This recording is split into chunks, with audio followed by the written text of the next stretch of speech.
My name is David Ron. I am with Americans Against Fracking, Californians Against Fracking, and we are here today to highlight that fracking is not a climate solution, but a climate problem. Fracking utilizes tons of toxic chemicals mixed with millions of gallons of water to shatter bedrock and release methane and oil. In California, we have other extreme methods of fossil fuel extraction occurring, like acidizing, like acid matrix fracking, cyclical steam injection, that are just as damaging and dangerous for the environment and for the climate. Today we have a few speakers here to speak from various parts of the anti-fracking movement. And I will start. Our first speaker is going to be Ika from Friends of the Earth Europe. Thank you everyone for being here. I'm from the Netherlands. We had serious troubles with fracking and plans to frack our country, but we managed to stop it with a very successful campaign because people like you stood up against fracking. They said no, they managed to organize all the securities, and now we have a moratorium on fracking. But we are not done with fracking yet in the Netherlands, because Shell, one of the major Dutch oil companies, is fracking everywhere around the world. They're fracking in Argentina, they're fracking in the US, they're fracking in China, they're planning to frack in South Africa. And we from the Netherlands, and also together with Friends of the Earth Europe, we are running a campaign to stop Shell from fracking the world. And fracking is not a solution for climate, it's a solution for nothing. Fracking is just a problem. It's a symptom of this oil and gas industry trying to squeeze out the last bits of fossil fuels from our Earth. And we all know that if we want to stop climate change, we have to stop fossil fuels. We have to stop using them now. We have to stop extracting them now. And we shouldn't stop in 2050 or 2040. According to us, we should stop in Europe, in the US, in the developed world. We should stop as quick as possible with fossil fuels to make sure that we can stop climate change, that we can stop CO2 emissions. Yeah. Divest! And I'm going back into the conference center now because at this moment they are delivering a new concept of the agreement text, and we're very curious to see what's inside. It has been very silent for days. There has been a lot of meetings behind closed doors. We don't know what was going on, and we're going to find out pretty soon. So, well, I hope to keep you updated in one way or another, and good luck with the fight against fracking.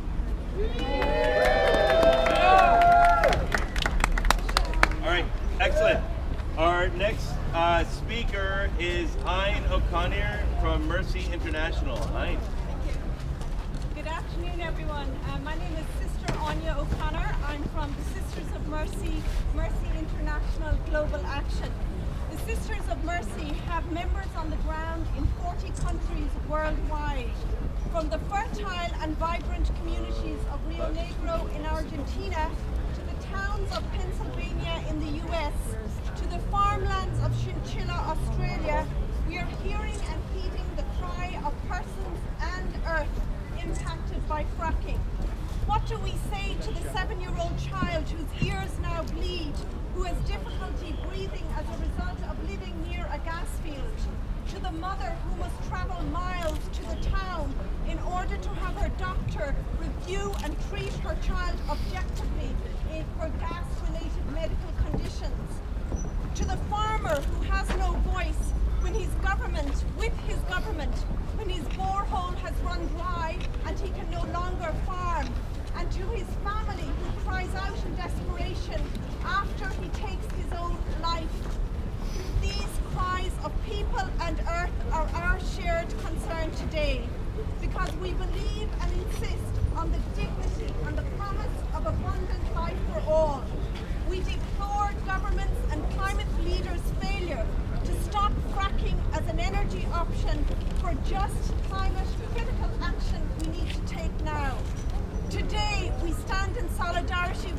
communities worldwide that are impacted by fracking.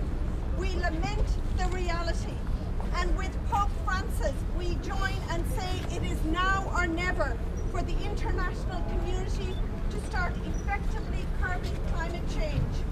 Standing in solidarity with peoples who want just climate change, Pope Francis sent his shoes to Paris.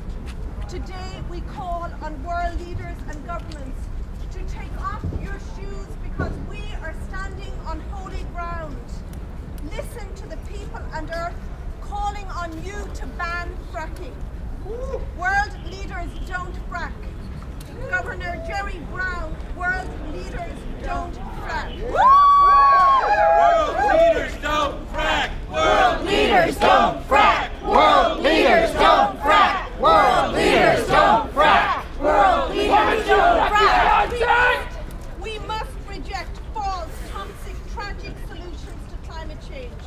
World climate leaders, deliver this day just climate action that serves the dignity of peoples and the flourishing of life for peoples and planet. Thank you. Excellent, thank you. Okay, just to keep it going, we are now going to bring up Sigit from Indonesia, please.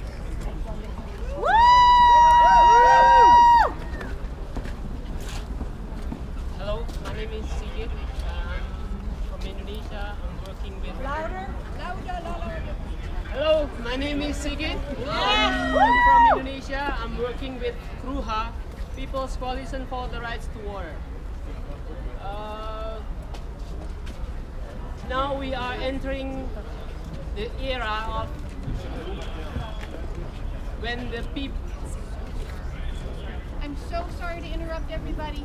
There is a bag, a rolling luggage bag. It's just behind us against one of the pillars. If that's your rolling luggage bag, please just get that bag because the police are concerned about a bag left unattended. Thank you. Thank you. Yeah, we are entering the new era when the government love and enjoy kill our planet and kill our communities. We know that we don't need those meetings because we know we have to save our planet. We know that we have to fulfill our human rights to water because we know that fracking is contaminating our waters, contaminating our source of water. When they frack and when they produce shale gas, CPM and other unconventional energy, they make us suffering because we don't have safe and clean drinking water. And that's why we have to unite as one and show them that we know how to take care of the planet. We know how to take care of the people. Thank you.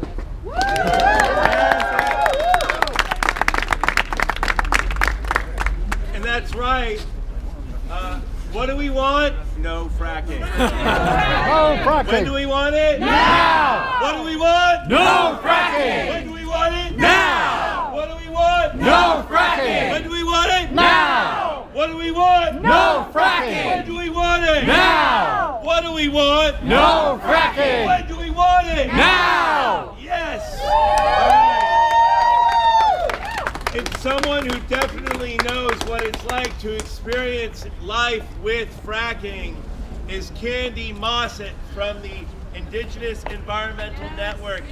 Yeah, Candy! Welcome. Thank you.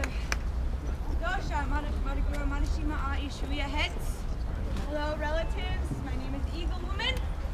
I'm here from North Dakota in the United States, where they have come to our reservation, the Mandan, Hidatsa, and Arikara Nations, and they've told us this is something that's going to be good for you. Here's some money. Take our money, and we will use this bridge to clean energy in your community. They lied to our people flat fracking, and our people started becoming socially devastated, environmentally devastated. Thousands of men came to work in the industry. They told us you should be happy, North Dakota, because we brought you jobs. So we had 11,000 jobs that were created. We had 10,000 people that came into the state from all over the world in 1 year alone. Those jobs weren't going to our people. They're going to people who are going to be a part of the destruction and then leave. And leave the legacy behind, which is poisoned water, poisoned air. We have 14, 15, 16-year-old girls that are now willingly going into man camps and selling their bodies because the men are there. The ratio of women to men is 1 to 10. 10 men to every 1 woman. As a result of this, we have a story from home where there was a small child found running away naked from one of those camps. She had been sexually assaulted several times. She was 4 years old. Violence against women has increased by 168% in my community as a result of fracking. It's not just the environmental impacts, it's the social impacts as well. Because you know what came with the money? Organized crime. Heroin is now in our community. And this past year I have buried 2 friends who got addicted to heroin and couldn't get off, and there were no services for them. Ashley was 26 years old when she struggled in the hospital for 3 days while her internal organs shut down. Lisa left behind 5 children of her own. And what about the environmental impacts? We're not even going to feel those for another 20 to 40 years. Because right now we're feeling the impacts of the oil boom from the 80s. And in North Dakota, get this, the natural gas that they talk about, the clean energy, there's no pipeline infrastructure. The companies don't want to pay to build the pipeline infrastructure because the price of natural gas is so low. So they are literally flaring the natural gas into the atmosphere. And we might be in Paris right now, but doesn't mean the air that's being flared into in North Dakota isn't going to eventually end up here. How many of you ever swam in a swimming pool? Raise your hands if you ever swam in a pool. Right? You have the deep end over here, and you have the shallow end over here. And me personally, I always hung out in the deep end because all the little kids were in the shallow end. And you know they weren't getting out to go pee. It's the same thing with the air. It doesn't know any boundaries. It's gonna mix and mingle all the way around there.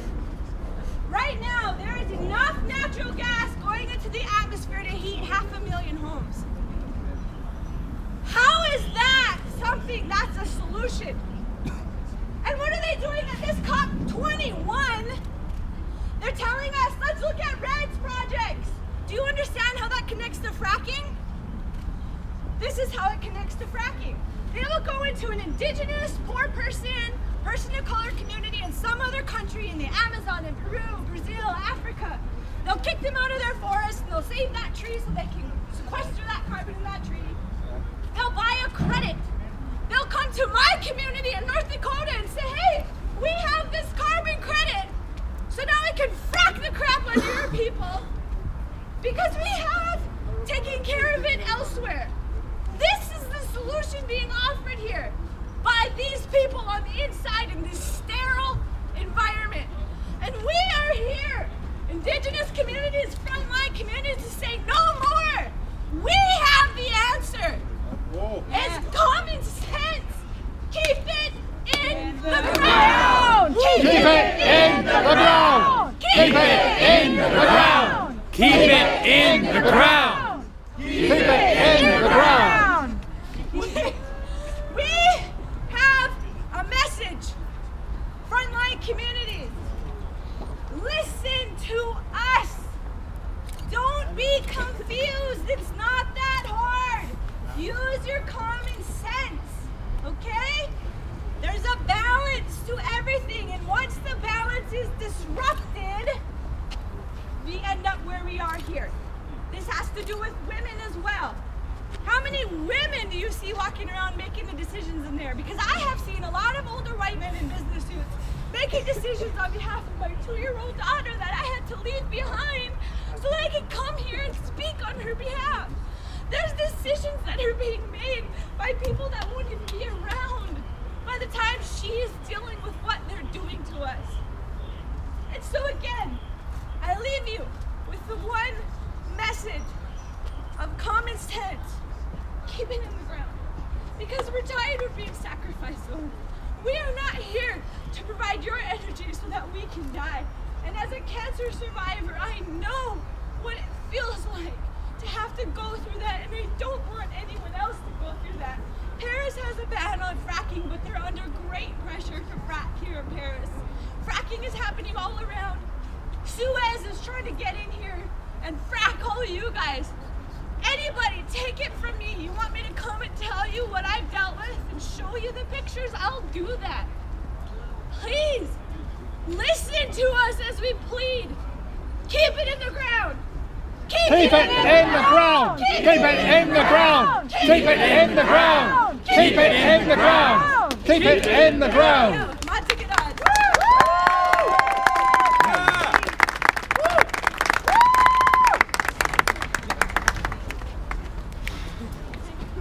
What do we want?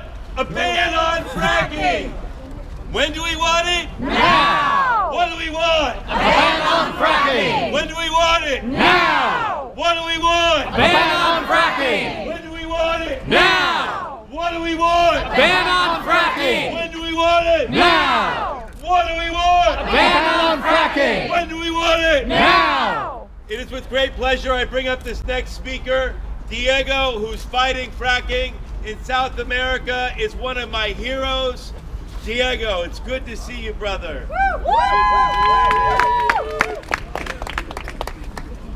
Hola a todos.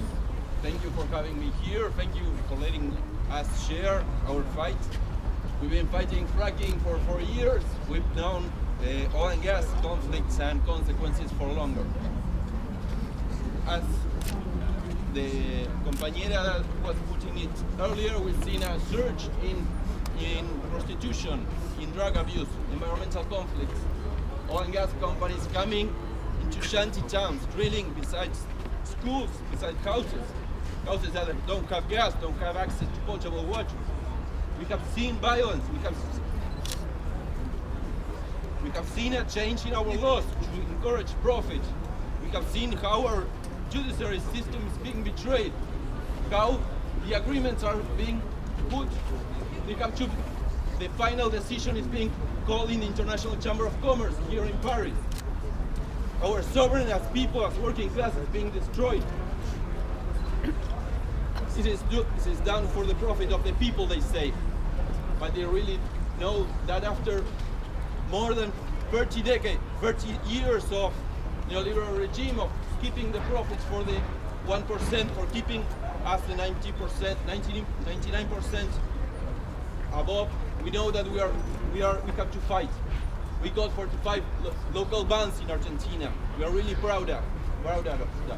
We know we have a growing struggle behind forward up, but we are strength, and we know that in the long term we will win. And I thank you all for your fights and for your conquest. Every conquest, every ban is a conquest of the whole movement.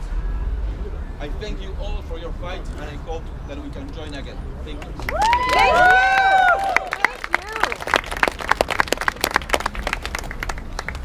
Robbie, Jenny's here. Okay, so our next speaker is someone who is also experiencing fracking impacts firsthand, Jenny Lissac. Yeah, Jenny!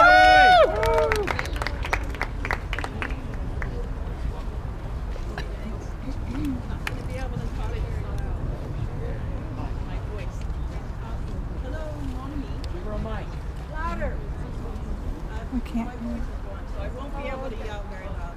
So I'm from a very small rural area in Pennsylvania, in the middle of the state. I have a small organic farm, about 43 acres, all fruit and perennial crops. Can't hear you.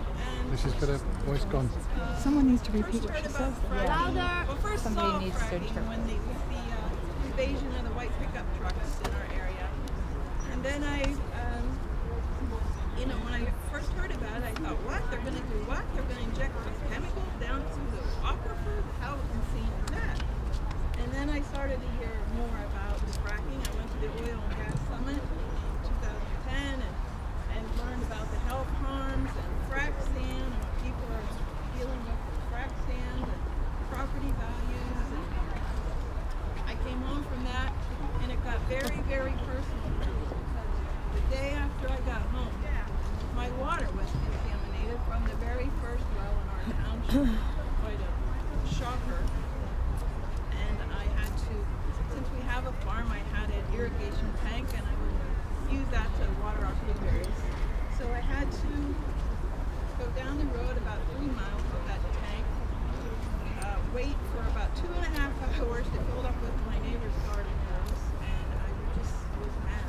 Steam was coming out of my ears. I was like, there was no help.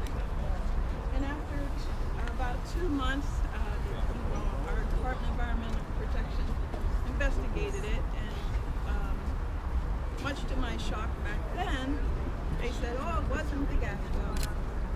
I'm not too shocked about that news anymore because thousands of Pennsylvanians hear that all the time. Their water was fine. You get a well, their water goes bad. Then it just started to go further downhill from there. There's a lot of illegal dumping, and my dogs drank. They walked on the road when they were dumping, and they licked their paws, and they died a few months later. And the worst, that it was really getting unreal. So my neighbor, who lived in another state, had leased the property right next to her. And a couple hundred acres, she decided that they were going to put that well right across from my kitchen door. And it really got real bad. That's where my young children would say, look out to the west and say, sunset news. And now that was going to be a gas well. So I was in an utter panic. I sent my youngest son away because I thought it was imminent. There was flags there on our property. Fortunately, I fought. I got had a very stressful time, but I fought and I spoke that well. So right now, they can come back anytime. And so, we didn't have a lot, but together we felt like we had everything, and that was all robbed and stolen from us. Our sense of security in our home, the flaring wells around nearby, foul our air. It's a terrible thing to be a mom and not be able to protect your children. It's been a really rough time. Fortunately, things have slowed down in our area right now, but there are still we have I think 150 permits nearby me of not permits, wells, of the 9,000 wells they've drilled. There are permits for 17,000 wells, and they're threatening us with 100,000 wells in Pennsylvania. And it's that loss, you just feel like they've stolen something from you, and it's the same thing I think we all feel now with what they're doing with the whole climate thing. I mean, our home is in danger in the world, and it's that same sense of where are you in the twilight zone? Some science fiction novel that this could be happening to us. And we got the front row seat to maybe our demise. It's scary. Thank you. Yeah, Jenny! Yeah, Jenny! Thank you, Jenny. So something folks should know, it's very, very courageous for people who are living in fracking areas to step forward. Yes. The industry is very strong and penalizes people who actually speak out. So we have to support people like Jenny and everyone who goes up against the industry to protect their water and protect their air. Thank you for coming and speaking here today. Are we going to let him frack this world? No! Are we going to let him frack this world? No way! No fracking way! No fracking way! No fracking way! No fracking way! No fracking way! Our next speaker, Donald Waitman. Thank you very much, from Beyond Extreme Energy. Donald. I'm from Beyond Extreme Energy, and I'm here to talk to you about fights, because that's what we do.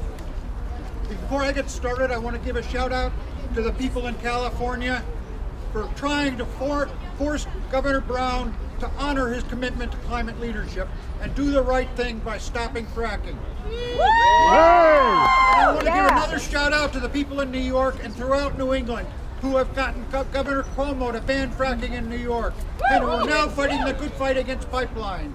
Let's hear it.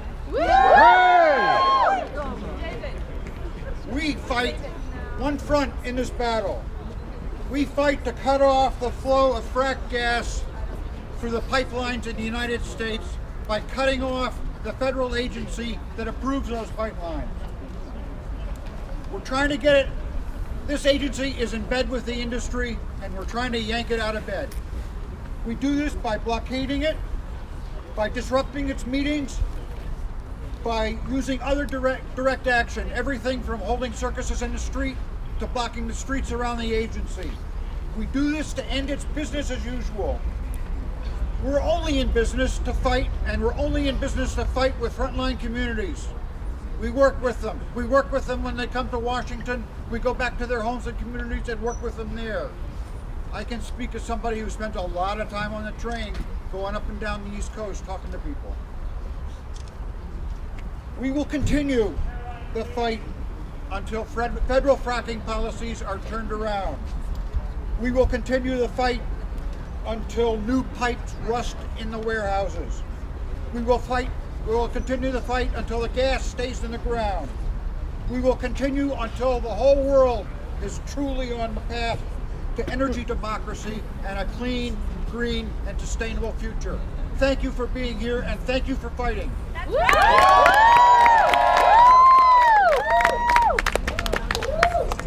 Thank you so much. Okay, so I have two more speakers, and want to just give a shout out to Jerry Brown. Jerry Brown's here, talking about climate change, talking a big game, really, really exciting, talking about leaving the oil in the ground. We want to encourage him to do it first in the state where he's the governor and ban fracking and extreme extraction there. That'd be a great place for him to start. Our next speaker is one of my personal heroes, Winona Howder, who's the Executive Director for Food and Water Watch. Winona. I just want to say we're a united movement. We are following the leadership of those people on the front lines. Raise your hand if you're living on the front lines.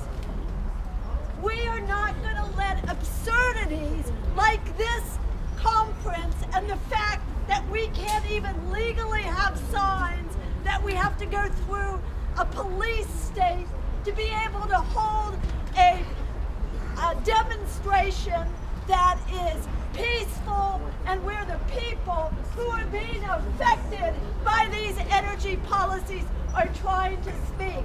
This is fascism. This is ridiculous. We're going to go home. We're going to fight. We're not going to let this kind of not allowing us to have our civil rights, our First Amendment rights. We're going to go home.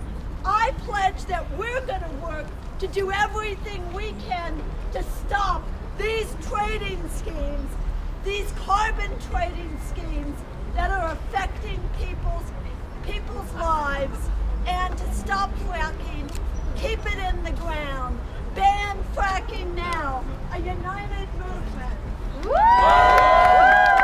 Are we a united movement against fracking? Yes, we are. Are we going to stop fracking? Yes. Is fracking the craziest thing ever? Yes. Ban fracking now! Ban fracking now! Ban fracking fracking now! Ban fracking now! Okay, and we're going to be wrapping it up, but it is with much honor and much pleasure that I'm able to introduce the next speaker.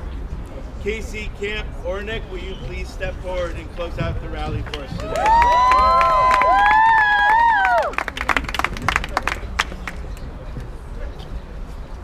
Hey, my relatives. Osprey, come out here.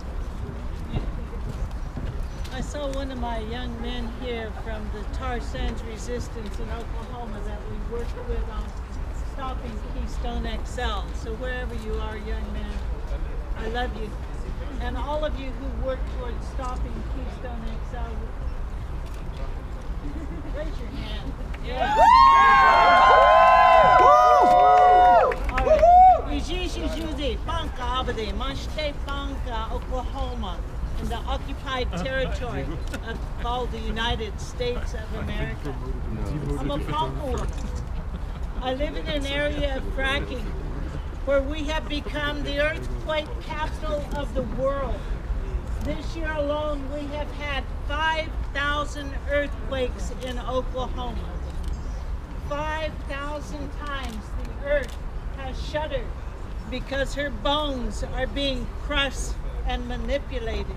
And beneath her flesh, 1 to 2 miles deep where the earthquakes are happening, is a whole series, a spider web, that is called pipelines, full of filth, full of ugliness.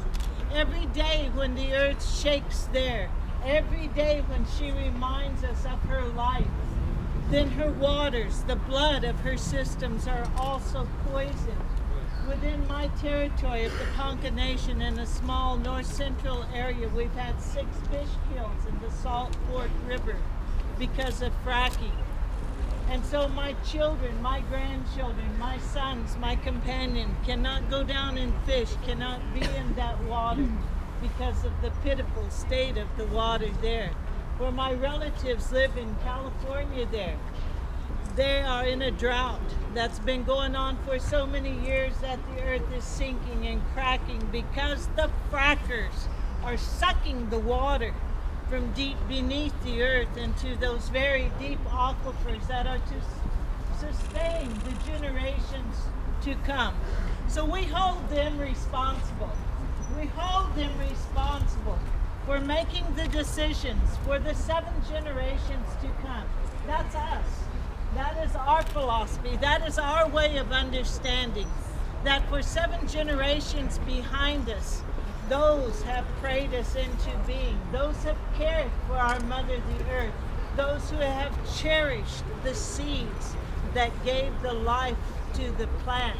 Those who have cherished the forelegs and given them whatever they could so they could sustain life. Those who have cherished the very blood that we call water, that is life itself.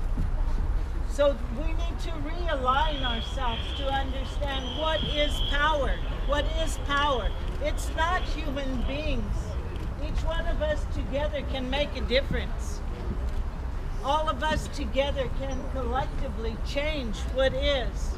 But those are just human beings in there too. They're only here for a cycle of life, but they're not thinking 7 generations down the way. They're only thinking of what's going to be with that dollar bill and how that imaginary thing called money is going to go into their future. I don't know what their heaven is. I don't understand it because I live in a paradise. I live in a place where the grass grows and loves me. I live in a place where the moon mother rises at night and shows me such beauty. And I can feel the rhythm within her as she helps my heart to beat. I can see the Star Nation through this fog that they call pollution, but also I see these relatives here that are ready to reign, that are ready to give up themselves. I just felt a little drop. You know? I can feel the beauty in the sky, and yet there's a thing called carbon trading.